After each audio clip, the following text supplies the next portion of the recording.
दोस्तों जय श्री कृष्ण। खटखटा बाबा की कहानी। खटखटा बाबा की कहानी 1905 में शुरू होती है। उत्तर प्रदेश तब के सेंट्रल प्रोविंस के इटावा में एक डिप्टी कलेक्टर हुआ करते थे। उनका नाम था पंडित शिव प्रसाद चौधरी। वे मूल रूप कश्मीरी पंडित थे। उन्हें मिस्टर सपरू के नाम से बुलाया जाता था। सपरू जी अपना दिन भर का काम खत्म कर रात के 10 बजे सोने आते। उनका एक सहायक हुआ करता था। उसका नाम मनोहर था। जैसे ही साहब आते, मनोहर उनकी सेवा में लग जाता। उनके नहाने धोने, खाने पीने का पूरा प्रबंध करता। जब सपरू साहब के सोने का समय हो जाता तब वह अपने मालिक के पैर दबाता और उनके सो जाने पर ही वहां से जाता। उस दिन भी ऐसा ही हुआ। सपरू साहब सोने के लिए आ चुके थे। मनोहर उनके पैर दबा रहा था। तब सपरू साहब ने मनोहर से कहा, मनोहर, आज एक कहानी सुनाओ। मनोहर की कहानी। मनोहर ने भी उन्हें कहानी सुनाना शुरू कर दी। एक बार की बात है। एक भव्य राज्य में एक अहंकारी राजकुमारी रहती थी। उसकी बहुत सारी दासियां थी। सभी दासियां पूरी सतर्कता से के साथ अपने कार्य को करती थी। उसकी एक खास दासी थी, जो उसके बिस्तर को प्रतिदिन साफ सुथरा करती, सजाती एवं उस पर इत्र लगती। साथ ही प्रतिदिन वह राजकुमारी के कमरे को सजाती। एक दिन की बात है, नगर में उत्सव का आयोजन होना था। सभी दासियों के पास बहुत कार्य थे। इस दासी के पास भी बहुत सारे कार्य थे। उसने सारे कार्य समाप्त कर राजकुमारी की कक्षा की सजावट के लिए पहुंची। अत्यंत थकी दासी ने पूरी लगन के साथ राजकुमारी के कक्ष को सजाया। फिर इत्र भी उनके बिस्तर पर लगा दिया। अपनी सजावट देख दासी अति प्रसन्न हो रही थी। सोचा आज तो राजकुमारी अति प्रसन्न होंगी। दासी को मिला दंड। फिर उसके मन में ख्याल आया कि क्यों न मैं भी एक बार इस बिस्तर पर सर रख कर देखूं कि इस पर सोकर कैसा लगता है। दासी अति थकी हुई थी। साथ ही कमरे में आ रही ठंडी हवा ने मानो लोरी का काम किया हो। दासी को पता भी नहीं चला कि उसे कब नींद आ गई। उसके सोते ही राजकुमारी वहां आ गई। राजकुमारी ने दासी को अपने बिस्तर पर सोता देख अपना आपा खो दिया। राजकुमारी के अहंकार को ठेस पहुंची कि मेरे बिस्तर पर कोई दासी सो रही है। वह चिल्ला उठी, रे दासी, तेरी औकात की तू मेरे बिस्तर पर सोए। तुझ जैसी को मेरे कमरे में आने की अनुमति है, वही पर्याप्त है, और तूने मेरे बिस्तर पर अपने नीच देह को रखने का दुस्साहस किया। तुझे अभी के अभी यही 60 कोड़े मारे जाएं। दासी की माफी और हंसी। दासी राजकुमारी के पैरों में गिरकर जीवन दान मांगने लगी। बोली, राजकुमारी, मैं 60 कोड़े का दर्द नहीं सह पाऊंगी। मुझे माफ कर दीजिए, मुझसे गलती हुई है, परंतु आप मुझे गलत समझ रही हैं। मेरा आपके बिस्तर पर सोने की कोई मंशा नहीं थी।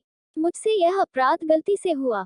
मुझे माफ कर दीजिए। परंतु राजकुमारी के अहंकार ने इतने क्रोध को जन्म दे दिया था कि वह समझ ही नहीं पाई कि वो किस अपराध के लिए क्या दंड देने जा रही है।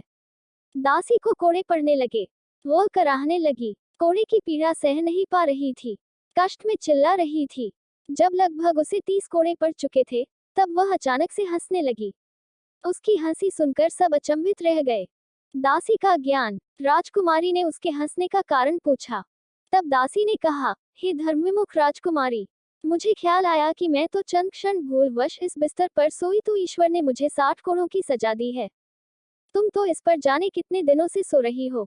मैंने तो गलती की कि राजकुमारी के बिस्तर पर मुझे झपकी आ गई। इसके लिए मुझे अपराध अनुकूल दंड भी मिलना चाहिए, परंतु यह दंड तो नीति विरुद्ध और अहंकार अनुकूल है। तुमने अन्याय किया है। तुम्हारे इस अपराध का दंड जाने कैसा होगा। मनोहर कहानी पूरी भी नहीं कर पाया था कि सपरू साहब विचलित हो अपने शयन कक्ष से बाहर निकल आए। मनोहर भी पीछे पीछे भागा। मनोहर अपने मालिक से पूछता रहा, साहब मैंने कुछ गलत कह दिया क्या? मुझे क्षमा कर दीजिए। साहब घर से बाहर निकल एक वृक्ष के नीचे जा बैठे।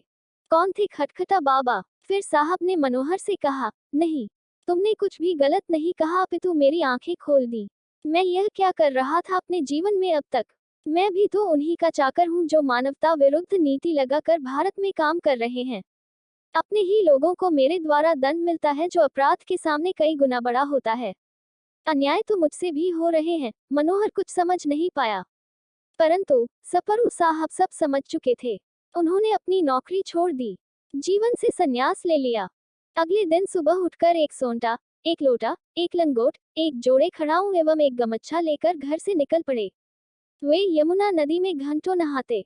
भिक्षा में जो अन्न मिलता वह यमुना किनारे बसे पशु पक्षियों के साथ बांट कर खाते। फिर वन में भीतर जाकर पूरे दिन ध्यानस्थ रहते। फिर शाम से देर रात तक ग्रंथों का अध्ययन करते।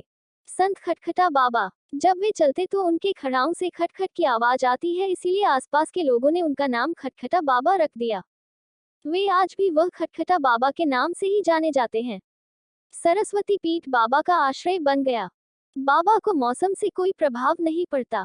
वे सदैव खुले आसमान के नीचे ही सोते, मानो गर्मी, सर्दी और बरसात उनके मित्र हों।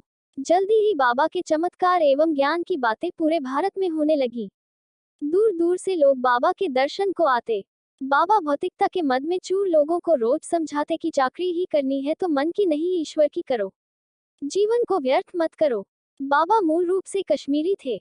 वहां के राजा हरि सिंह भी बाबा के दर्शन को आते। उत्तर प्रदेश के जसवंत नगर में बाबा का मंदिर है। दोस्तों, अगली वीडियो देखने के लिए आप चैनल सब्सक्राइब जरूर करें और लाइक करें और कमेंट करें। जय श्री राधा महारानी जी। दोस्तों।